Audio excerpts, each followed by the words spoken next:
The cyber threat that the chairman spoke about a moment ago is real, both in our government networks and U.S. critical infrastructure. As a government, we need to, I believe, have a more explicit cyber deterrence policy that will clearly set expectations for accepted cyber behavior and delineate very clear responses when those lines are crossed.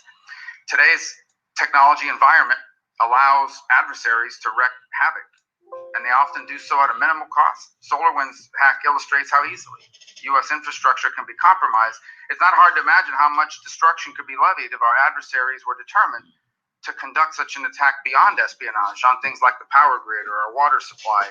These are 21st century threats, unimaginable just 2 decades ago. The theft of our innovation, often funded innovation that was funded at its basic level by the U.S. taxpayer, that threatens our economic competitiveness. It comes at the expense of our economy, American jobs, American industrial capability. China, for example, as part of its military-civil fusion strategy, has proven itself adept at finding ways for its agents to extract that sort of information from private corporations. It takes full advantage of the robust UN scientific research and development industry that capitalism has fostered by sending their agents and, frankly, by threatening and forcing students who study at our laboratories and universities to steal the research and give it to them to benefit the Communist Party. So I look forward to hearing from the FBI in particular as to the work that we're doing to confront the massive threat that this poses. The insights of the intelligence community on the top threats confronting us this year are also critical to better shape our foreign policy, helping us to execute it and understanding whether or not we are achieving our national goals and furthering our national interest. In that regard, as the chairman already pointed to, is the situation in Afghanistan. It was a decision that was begun under the previous administration and is being brought to its conclusion under the current one. And irrespective of how anyone may feel about it, no one can deny it's going to have serious security implications for our country for years to come. There's no doubt the nation is weary of over 20 years of war and certainly the counterterrorism fight. I think it's important to acknowledge 2 things. The first is that there's a very real possibility that in the very near future, sadly, tragically, in a heartbreaking way, the Taliban will regain control of all or substantial portions of Afghanistan. And that means terrible things for all those people living in that country, but particularly for women and girls. But the second thing we need to acknowledge is that if they do, there's also a very high likelihood that, in fact, if they do, I think it's almost certain that Al-Qaeda will return to Afghanistan, will use it as a safe haven, and we'll use it as a launch pad for terrorist attacks against our country, our people, even potentially here in the homeland.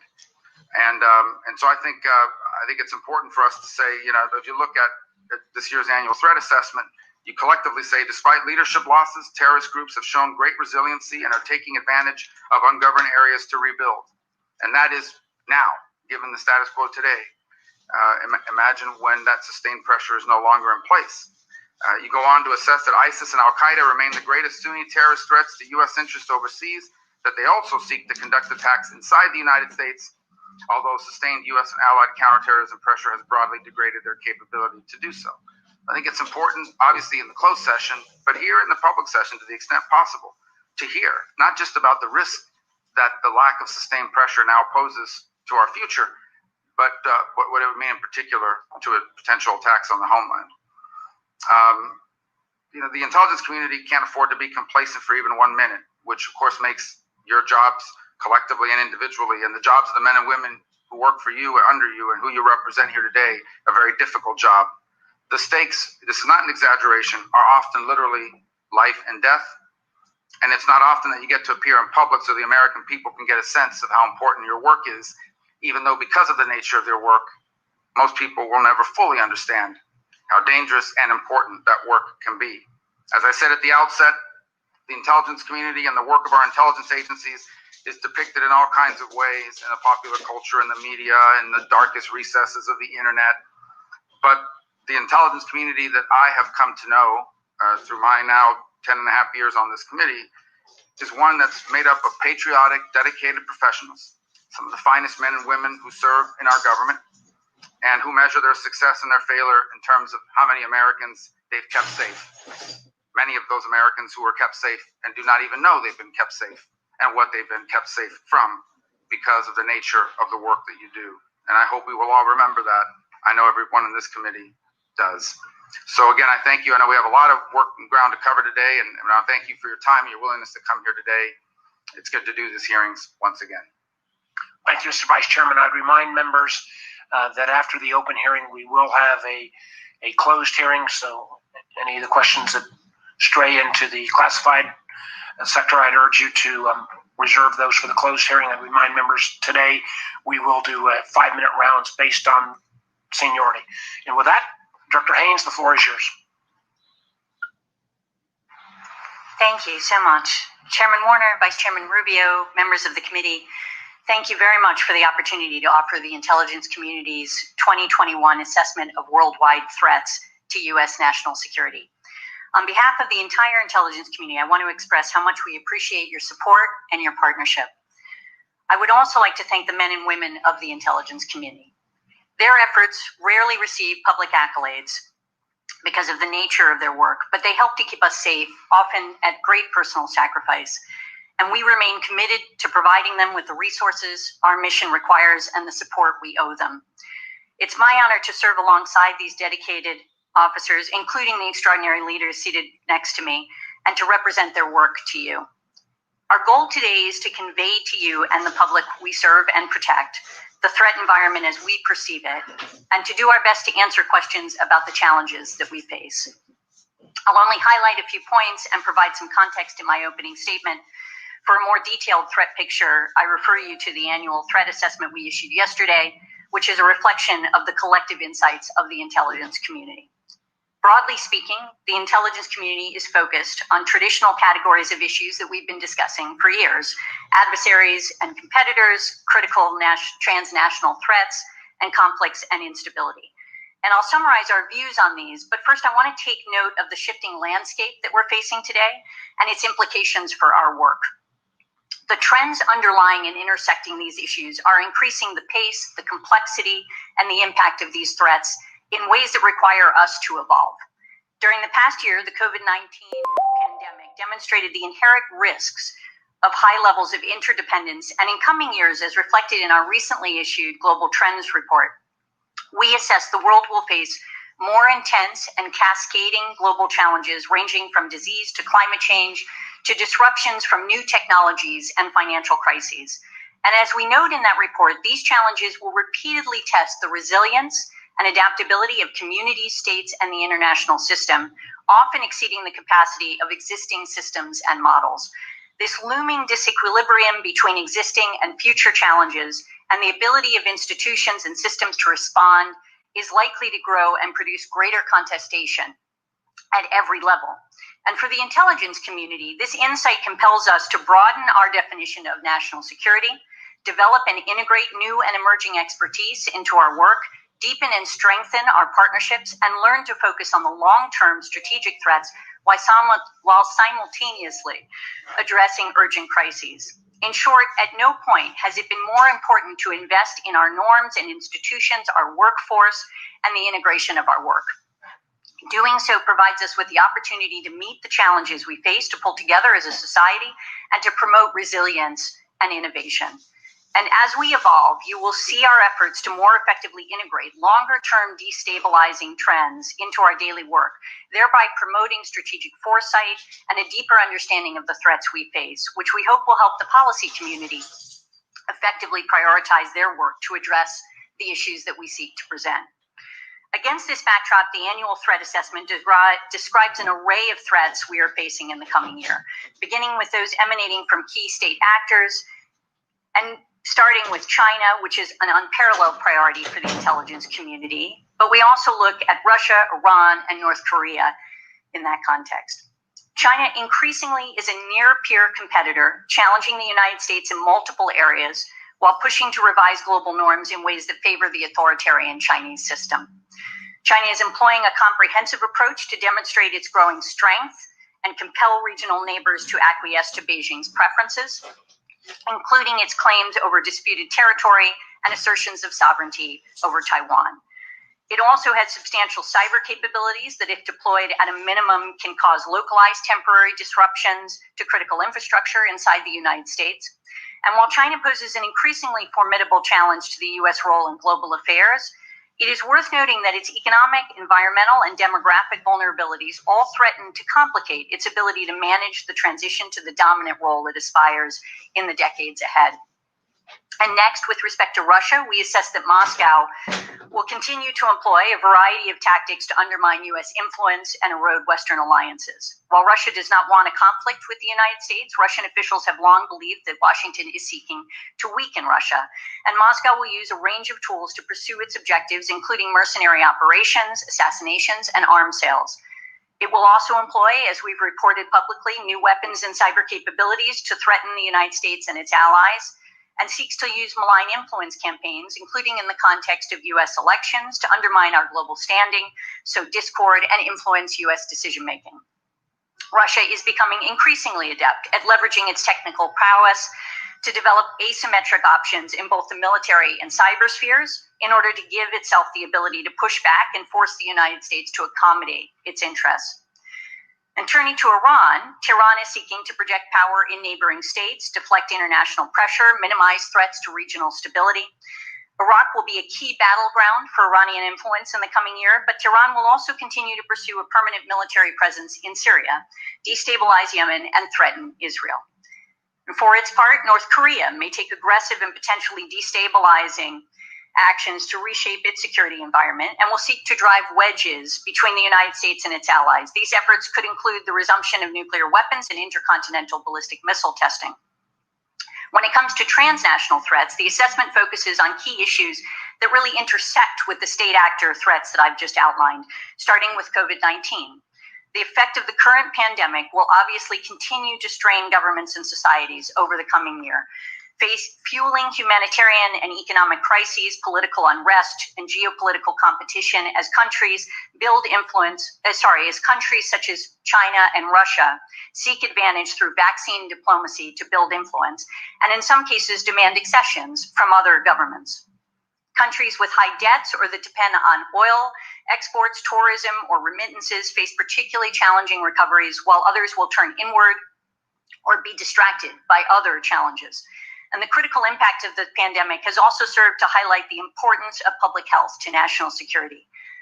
An ecological degradation and a changing climate will continue to fuel disease outbreaks, threaten food and water security, exacerbate political instability and humanitarian crises. And although much of the effect of a changing climate on U.S. security will play out indirectly in a broader political and economic context, warmer weather can generate direct, immediate impacts, for example, through more intense, frequent, and variable extreme weather events, in addition to driving conflicts over scarce natural resources. And the changing climate, conflict, and economic deprivation will drive vulnerable populations from their homes, heightening humanitarian needs and increasing the risk of political upheaval. The scourge of illicit drugs and transnational organized crime will continue to take its toll on American lives, prosperity, and safety. And major narcotics trafficking groups and other transnational criminal organizations will continue to drive threats while also being used by adversaries employing cyber tools to steal from U.S. and foreign businesses and use complex financial schemes to launder illicit proceeds, undermining confidence in financial institutions. Emerging and disrupting technologies, as well as the proliferation and permeation of technology in all aspects of our lives, pose unique challenges. Cyber capabilities, to illustrate, are demonstrably intertwined with threats from our infrastructure and to foreign malign influence threats against our democracy. And we need, as you have all stressed to us, to focus on the competition in critical technical areas such as high-performance computing, microelectronics, biotechnology, artificial intelligence, quantum computing, fiber optics, and metamaterials. So with regard to global terrorism, ISIS and Al-Qaeda remain the most pressing threats to U.S. interests overseas, as was noted. These groups seek to conduct attacks inside the United States, but sustained counterterrorism pressure has broadly degraded their capabilities. Domestically, lone actors and small cells with a broad range of ideological motivations pose a greater immediate threat. We see this threat manifest itself in individuals who are inspired by Al-Qaeda and ISIS, often called homegrown violent extremism, and those who commit terrorist acts for ideological goals stemming from other influences, such as racial bias and anti-governmental sentiment, which we refer to as domestic violent extremism, or DVE.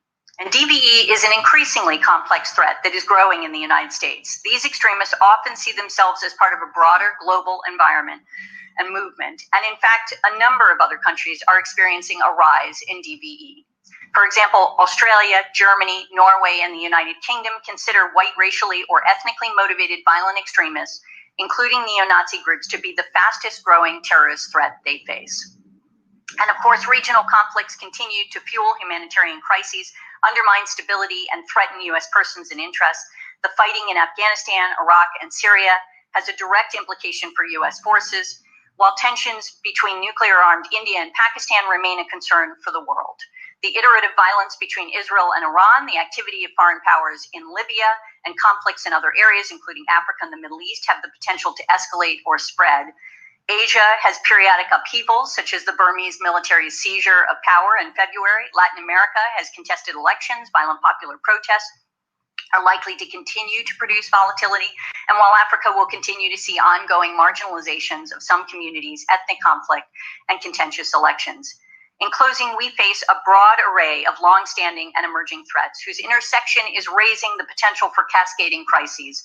Our increasingly interconnected and mobile world offers enormous opportunities, but at the same time, it multiplies our challenges, calling us to even greater vigilance as we seek to protect our vital national interests, promote resilience, and invest in our institutions and our people, who will be the only and best answer to addressing these challenges.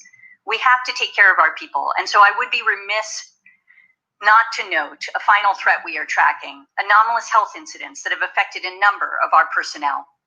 The intelligence community is taking these incidents very seriously, and it is committed to investigating the source of these incidents, preventing them from continuing, and caring for those affected. We appreciate the support that many of you have shown for our personnel on this issue, as with everything else we work on around the globe. And we look forward to answering your questions about these and other worldwide threats today. Thank you. Well, Director Haynes, that was a list of about as many awful things in 10 minutes as I may have heard in recent times. Enormous set of challenges. I want to drill down on a couple of issues. One, I think in many ways this committee, particularly under the leadership of Senator Burr, was one of the first to really raise the flag around the challenges on 5G, where I believe, my personal belief is that the United States and the West writ large was a little bit asleep at the switch, where suddenly we have a rising China, not only having a national champion in the case of Huawei, but literally being involved at the standard setting, rule setting, protocol setting, in a way that I think, again, we had not seen in the past. My question is this: the idea that the IC has to become kind of that ability to look into where China is rising in a series of areas of technology development. How do we get that? How do we have that kind of appropriate oversight? I'd like you and maybe Director Burns to address this question. In many ways, this committee by default has become a little bit of the technology committee for the Senate. And again, I want to commend folks like Senator Cornyn, Senator Sass, and Senator Rubio on things like semiconductors. We're taking a lead. We're also trying to look into AI. We're looking into quantum. We're looking into all this list of rising technology areas. But how does the IC build up that expertise of being able to monitor China's rise in a variety of technology areas? If both you and Dr. Burns, if anybody else wants to jump in as well, I'd appreciate it. Absolutely. So thank you, Chairman. I think I'll start and hand it over, obviously. This is an area, obviously, that you've had a lot of interest in, and I know the committee has really helped us think through, in a sense. But it is absolutely true that we are focused on this issue. We think it's incredibly important, as you've indicated. And as you know, it's not just about 5G, which obviously is one piece of the puzzle, but it's across a whole series of technology sectors where China is increasingly catching up to us in effect, and where we see that they're contesting our leadership in effect in these areas. And the implications are the things that I think we can help to supply to the policy community, both the sort of pace at which they are moving, but also what are the implications for national security and what should they be focused on at prioritizing, as well as understanding, in a sense, what the implications are for supply chain and for resilience, and how we can actually address these issues satisfactorily. But I think, as your question implies, it means that we need to be as smart about technology as any other part of the U.S. government and our society. And I think that is something that we have been working on, bringing in the expertise that we need to the intelligence community. It's a workforce issue. It's also retaining that expertise and making sure that we have ways to do that.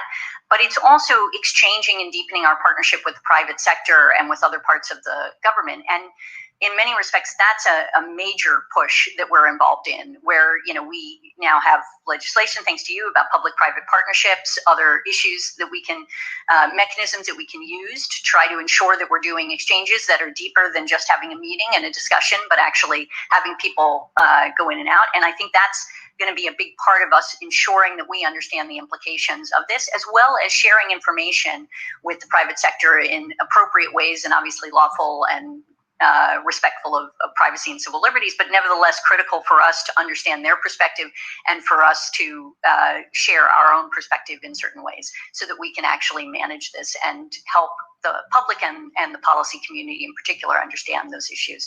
Dr. Burns, do you want to? Yes, sir. I would just add very briefly that I absolutely agree with you that competition in technology is right at the core of our rivalry with an increasingly adversarial Chinese Communist Party and Chinese leadership in the coming years. That requires us at CIA, working with our partners across the intelligence community, to do two things: at least strengthen our own capabilities, which we've worked very hard on in recent years. 2 of the 5 CIA directorates on digital innovation and science and technology are focused primarily on tech and cyber issues right now. Nearly 1/3 of our officers of our entire workforce are focused primarily on the technology and cyber mission today. So that's a reflection of the priority that we need to continue to attach. Partnerships are equally important, not just across the intelligence community and with the private sector, as Director Haynes stressed, but also with foreign partners as well. And as you know, we've had some success over the last few years in working with foreign partners to help highlight the risk on 5G technology, the dependence and critical dependencies on Huawei can provide, working with them to try to highlight ways in which we can become more resilient, including on semiconductors as well. I think we're going to need to make sure we draw upon all parts of the government, the Commerce Department, OSTP, others, our friends on the DoD side of the house. I don't feel like we have that one centralized place to make those assessments about China. And the vast majority of members of this committee have joined in bipartisan legislation to try to create, in a sense, a technology alliances amongst democracies around the world. I think we're going to need that coordinated effort to take on this extraordinarily challenging issue with China. Senator Rubio. Thank you. So about a year and a half ago, a bat virus infected human beings and transferred into something that infected human beings. I don't need to tell everybody what's happened since then. The official answer for why it's happened, when it is a possible answer, is that this was a new zoonotic transmission, that it crossed over from an animal into a human. But there's another hypothesis which is plausible, and that is the one that there was an accident in a laboratory that ended up impacting the world the way we've seen. And there's reason to believe that's plausible. Number one, researchers at the Wuhan Institute of Virology have demonstrated from their publication record that they were skilled at techniques that in which they genetically modified bat coronaviruses in order to create new man-made viruses that were highly capable of creating disease in human beings. Second, there have been several lab leaks documented that have occurred in China, including ones involving the original SARS virus. And third, U.S. diplomats who visited the Wuhan Institute of Virology in 2018 warned of the risks of the subpar safety standards that they observed. I think it's really a two-part question, and I'll start with you, Director Haynes, but I think Director Burns or General Nakasone can weigh in. We can't conclude definitively that the virus that causes COVID-19 emerged naturally until there's a transmission chain that's been identified, how the virus evolved and transmitted between species. And to date, no such path of zoonotic transmission has been definitively identified. Are those two things accurate? Thank you, Vice Chairman. So it is absolutely accurate. The intelligence community does not know exactly where, when, or how COVID-19 virus was transmitted initially. And basically, components have coalesced around two alternative theories. These scenarios are it emerged naturally from human contact with infected animals, or it was a laboratory accident, as you identified. And that is where we are right now, but we're continuing to work on this issue and collect information and to the best we can, essentially, to give you greater confidence in what the scenario is. But I'll leave to my colleagues if there's anything that they want to add. No, sir, Mr. Vice Chairman, I agree with what Avril said. I mean, the one thing that's clear to us and to our analysts is that the Chinese leadership has not been fully forthcoming or fully transparent in working with the WHO or, in providing the kind of original complete data that would help answer those questions. So we're doing everything we can using all the sources available to all of us on this panel to try to get to the bottom of it. Second, I'm sorry, General. No, I would just add, Vice Chairman, that to your parlance, we continue to gather and to analyze and form series of pieces that we're looking at, working very, very closely partnered with obviously the IC here, but also with a number of other partners in the interagency and academia as well. The second topic I wanted to touch with you is it's really based on your assessment. Beijing, this quote from it, Beijing has been intensifying efforts to shape the political environment in the United States to promote its policy preferences, to mold public discourse, to pressure political figures whom Beijing believes oppose its interests, and muffle criticism of China on such issues as religious freedom and the suppression of democracy in Hong Kong. We're all at this point, I think, well aware of Russian influence and disinformation efforts, but I think we make a mistake to not focus on both China's capabilities and on its growing and intensifying efforts to involve and engage itself in our political environment here in the United States. Different aims, perhaps, different tactics in some ways, but certainly they have every capability that the Russians do, and more in many cases. And they are certainly interested in molding public discourse and creating political pressure creating pressure on political figures who they don't like here in the United States. I was hoping you could further elaborate on that for the benefit of the American public. Thank you, Vice Chairman. I'll start, and I have a feeling that others will have things to say on this. In particular, Director Wray obviously spends time on this issue a lot. I couldn't agree with you more that this is an issue with both China and Russia that we are working to try to ensure, frankly, that we can educate the American public on these issues. We have within the ODNI, I'll just speak to that for a moment, a national counterintelligence center that focuses on this issue and has done enormous amounts of outreach to the private sector. I know we have worked, obviously, with your committee to try to have engagements that help to bring this to various sectors to help them understand the degree to which China is trying to influence and also the degree to which they're engaging in counterintelligence activities. It's a top priority for the intelligence community. But let me hand it over to Director Wray. So I testified previously that I don't think there is any country that presents a more severe threat to our innovation, our economic security, and our democratic ideas, and the tools in their toolbox to influence our businesses, our academic institutions, our governments at all levels are deep and wide and persistent. In addition to some of the things that have been mentioned in the threat assessment, I'll just highlight one which just illustrates the diversity of their tactics. We had an indictment that we announced, I think, last fall that relates to the Chinese Operation Fox Hunt, which is essentially them conducting uncoordinated, illegal law enforcement activity here on U.S. soil as a means to threaten, intimidate, harass, blackmail members of the same diaspora that Chairman Warner mentioned in his opening comments. And it's an indication and an illustration of just how challenging and diverse this particular threat is. We have now over 2,000 investigations that tie back to the Chinese government. And on the economic espionage investigation side alone, it's about a 1,300% increase over the last several years. We're opening a new investigation in China every 10 hours, and I can assure the committee that's not because our folks don't have anything to do with their time. Senator Feinstein. Diane. Thank you very much.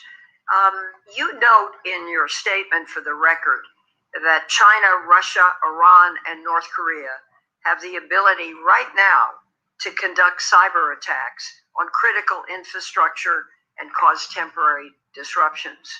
Additionally, in 2019, you provided examples including China's ability to disrupt natural gas pipelines for a day to weeks, and Russia's ability to disrupt our electrical distribution networks for hours. So here's the question. Is this problem getting better or worse? Are our adversaries more capable of threatening our critical infrastructure today than they were 2 years ago? Senator, thank you very much. In terms of our critical infrastructure, our 17 sectors of critical infrastructure, to bluntly answer your question, our adversaries continue to get better at what they're doing. I would also tell you, though, that we are also working very, very holistically across our government to improve two things: our ability to have resilience in that infrastructure and our ability to respond. And we have made progress there.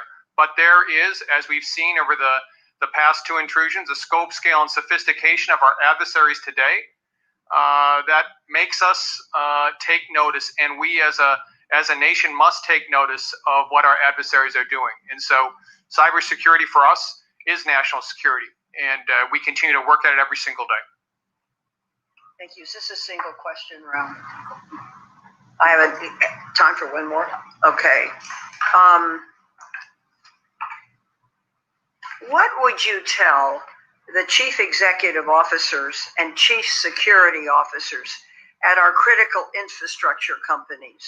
What actions should they take? What type of investments do they need to make now?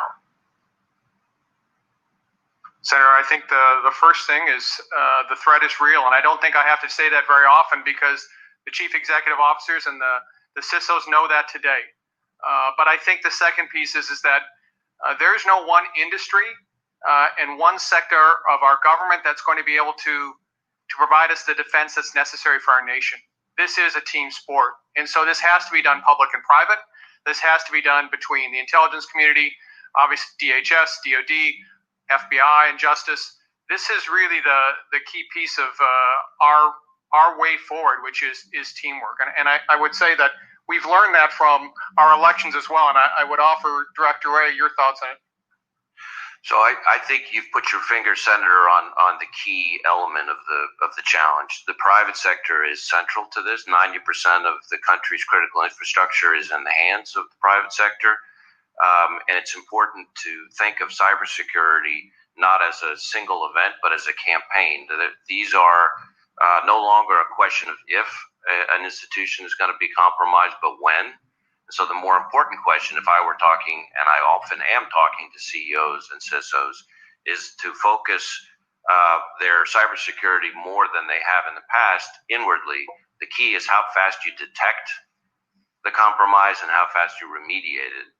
And then secondly, the importance of reaching out and coordinating with government. Public-private partnership is at a premium because we often use in the threat context the expression left of boom. We all want to get left of boom. Well, in the cyber arena, one company's right of boom is left of everybody else in the same industry's boom. And so we need that first company. And someday you're going to be the first company if you're the CEO. Someday you're going to be the second or third or fourth company. We need, in every instance, those companies to be stepping forward, promptly reaching out to government so that we can prevent the threat from metastasizing across the rest of the industry. Well, let me ask this follow-up. What investments does the IC need to make? What steps do you need to take in order to change this sort of status quo? Well, I think we're working more and more closely than ever across the IC on the issue.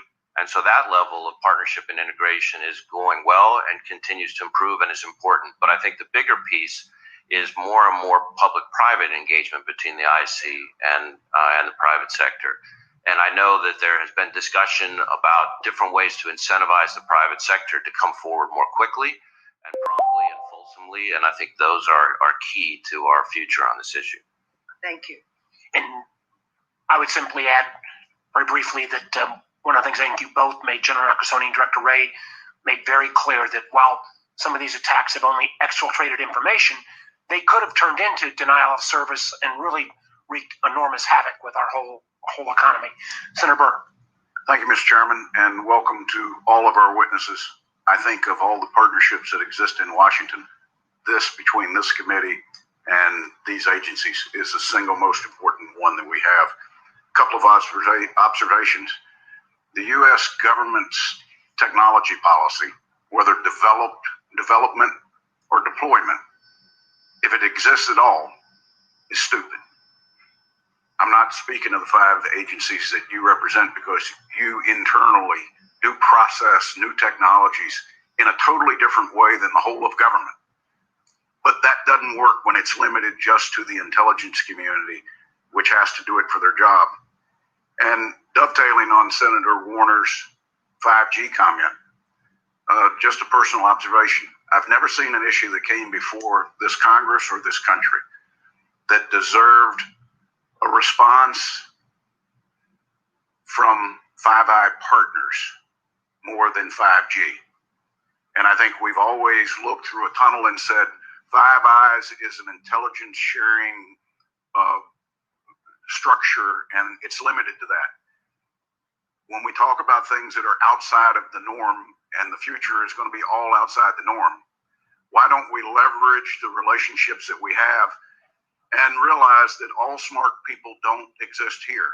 If they did, we wouldn't have a problem with China.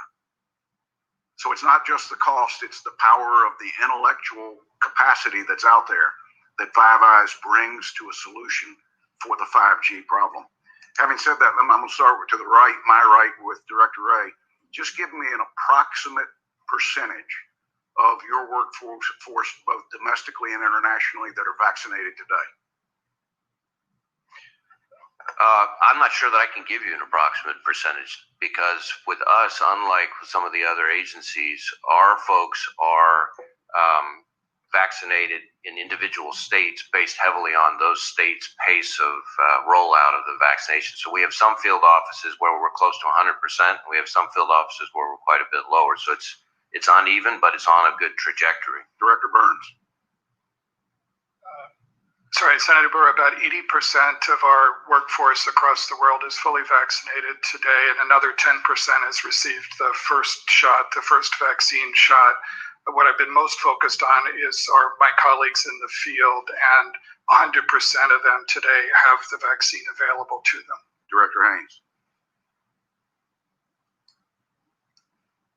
Senator, 86%, I believe, of our workforce has received the first shot at least, and a fair percentage of that has been vaccinated twice. General Nakasone. Senator, I don't know if I can give you an exact percentage based upon the fact that outside of Fort Meade, we have obviously had a focus with Department of Defense and Department of State to vaccinate our personnel. Within Fort Meade, we have focused on setting up our own vaccination site. And so both being a military and civilian community, we have an opportunity to not only get the vaccine off reservation, but also at Fort Meade. General Barry. Senator, approximately 40 to 50% of the DIA workforce has had at least one of the two shots, and that's exponentially increasing starting from last week to this week on Andrews Air Force Base and Joint Base Anacostia Bowling. Thousands of vaccinations have come in, and we're taking advantage of that. Thank you for that, General. Observation. There are only 3 members of the United States Congress that served on the Intelligence Committee on 9/11. All 3 of them sit on this committee.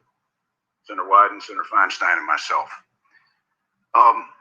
The foreword to the Worldwide Threat Report says ISIS, Al Qaeda, and its militia, its militant allies continue to plot terrorist attacks against U.S. persons and interests. Director Haynes, were you at the table when the decision was made to exit Afghanistan?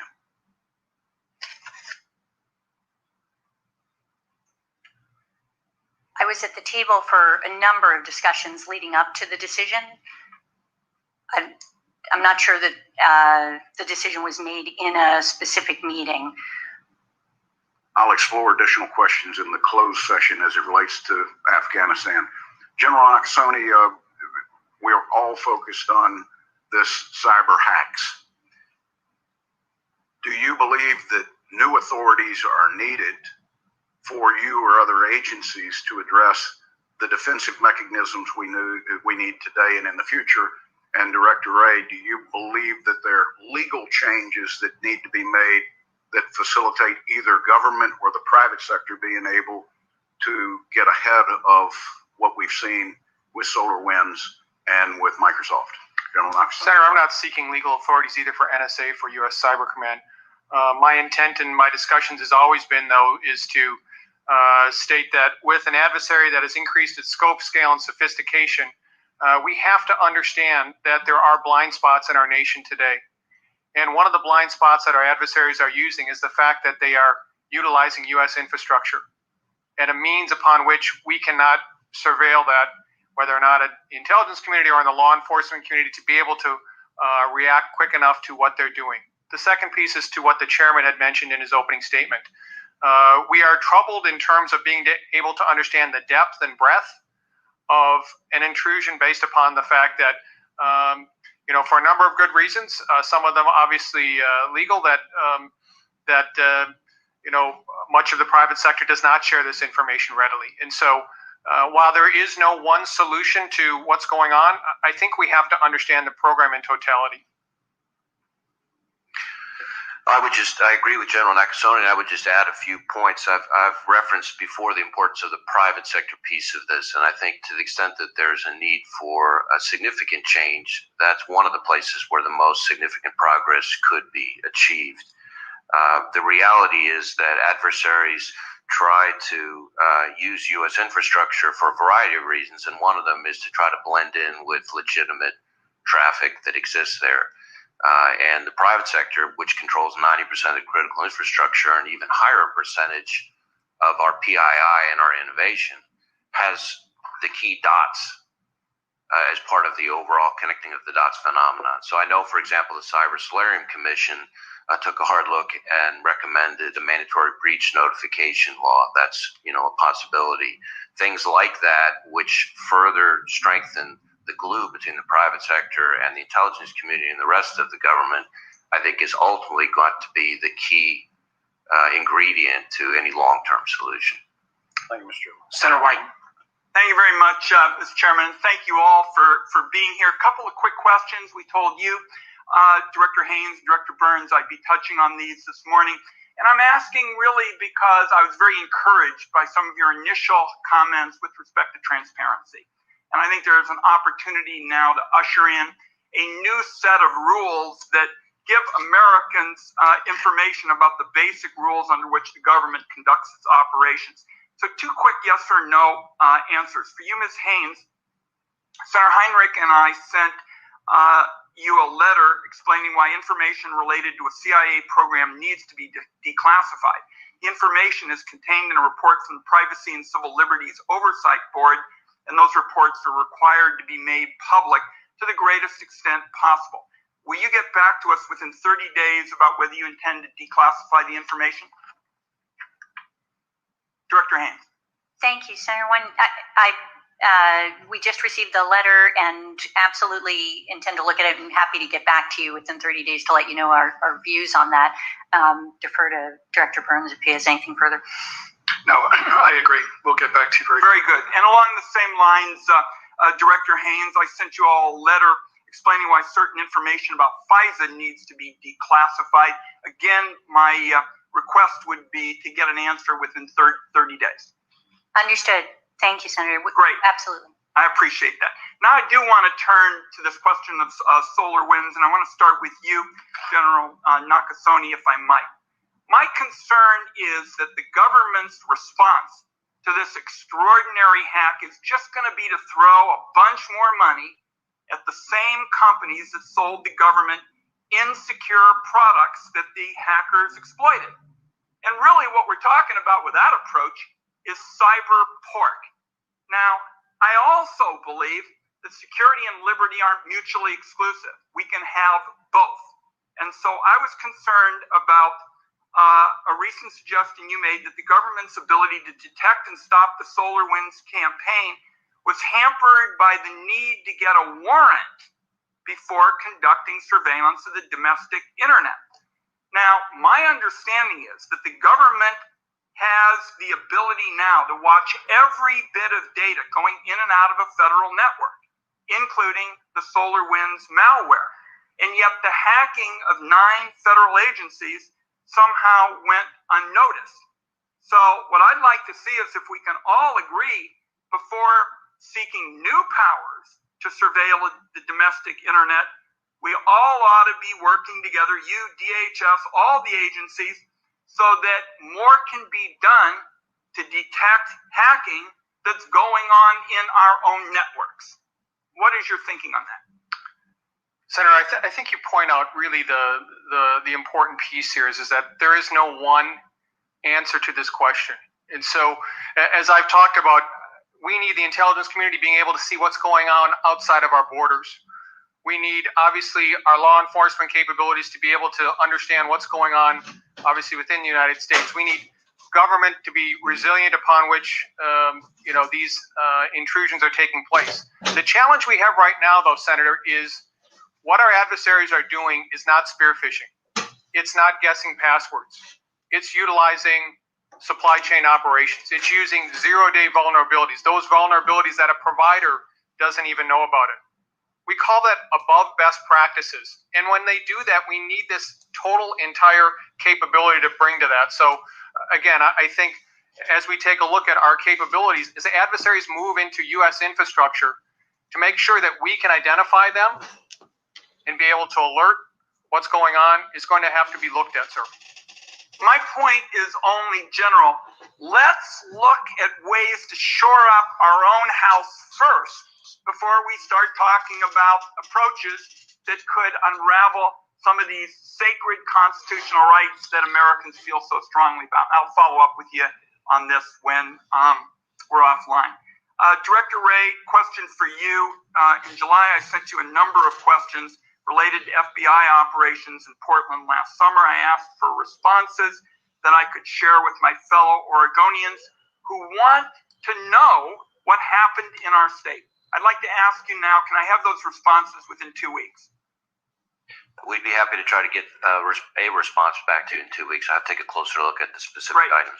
One last question, if I might, and I think this would be appropriate for Director Haynes. You and I have been talking about this question of privacy being at the mercy of unscrupulous data brokers. One part of the solution is making sure that when the government wants Americans' records, it goes through a legal process. The other is making sure our adversaries can't buy up this data, which includes the private records of U.S. government officials.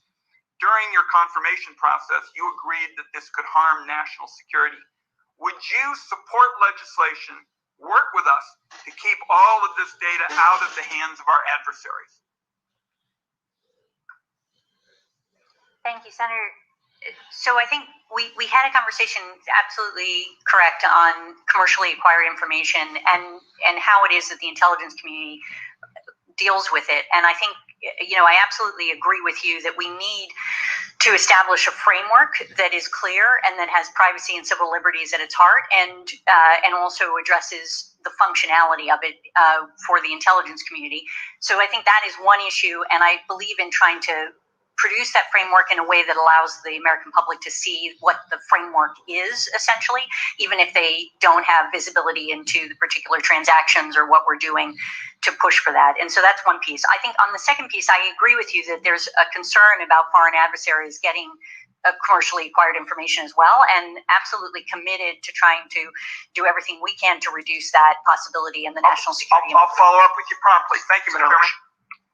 Thank you, Chairman Moore. My first question is for Director Burns, based on your long history of dealing with issues in the Middle East.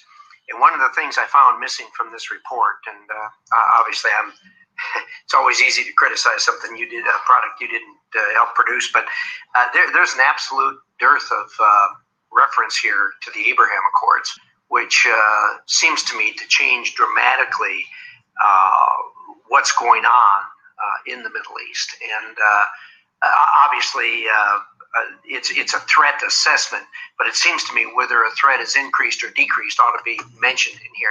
Could you give me your thoughts on what effect the Abraham Accords are having? I think most of us know, but I'd like to get on the record your thoughts of what effect the Abraham Accords is having, in as much as it's not included in the assessment.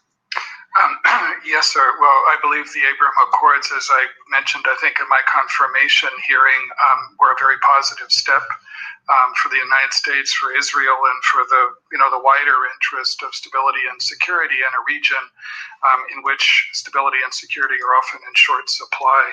I know it's the intention of this administration to try to build on the Abraham Accords and expand the number of countries who are willing to engage and normalize with Israel. That's never an easy task, but I think it's a very important one. Thank you. I appreciate your thoughts on that. Next one is for Director Haynes. Your office is prominently on the front page. So again, I'm going to talk about something I think that needs more than what for consumption by the American public. On page 20, you talk about the cyber threat. Back in the day, when this annual threat assessment was done every year, it was a lot easier when we were talking about symmetric kind of threats that we face. Today, we live in an asymmetric world, and with all due respect, I really think that the cyber provision here should have been expanded, and I think the threat should have been underscored more than it was, particularly in light of the fact that in my judgment, I think our most urgent threats are asymmetric rather than symmetric, and cyber is obviously right in the heart of that. Could you give me your thoughts on that, please? Absolutely. Senator, I think there's nobody that would disagree with you in my experience in the intelligence community that cyber is a major threat and that our asymmetric threats are critical. The debate really centered on whether or not in a sense, to emphasize it more in this section, or to do so as we have done in the state actor threat piece, where you'll see that we've identified the cyber threats that are associated with many of the state actors that are sort of greatest adversaries in this space. And so it is not intended to reflect a lack of prioritization or emphasis on it, but rather the fact that it really imbues the entire threat assessment in many respects. Sort of pulling on it in different categories is critical. So I appreciate that. And we know that over the years,